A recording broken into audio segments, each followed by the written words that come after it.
दुधी भोपळा, टोमॅटो, कांदा, गूळ, चिंच, डाळ हे सर्व साहित्य चिरून घेतलेले आहे. आता हे कुकरमध्ये लावायचं आहे. कुकरमध्ये हळद टाकायची, 2 चमचे हळद, थोडंसं तेल टाकू आपण आणि पाणी ॲड करायचं.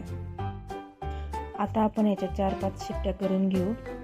आता आपण फोडणीसाठी सांबार मसाला, लसूण, मेथी आणि कोथिंबीर घेऊ. आता आपण तेल गरम करायला ठेवलेलं आहे.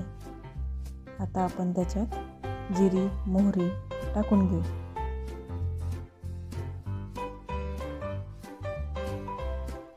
आणि आता आपण त्याच्यात आपण जे लसूण बारीक करून घेतला होता तो टाकू. तो थोडासा तडतडला की त्याच्यात मेथीदाणा टाकू. मेथीदाणा पण टाकला. आता त्याच्यात थोडीशी कोथिंबीर टाकू. आणि आता आपण त्याच्यात सांबार मसाला, हळद, मीठ हे टाकून घेऊ आणि ते व्यवस्थित सगळं मिश्रण मिक्स करून घेऊ. आता आपलं हे सगळं मिश्रण व्यवस्थित मिक्स झालेलं आहे. शिजलेली डाळ आपण हाटून घेतली आणि ती फोडणीमध्ये टाकली. आता याला एक उकळी येऊन द्यायची.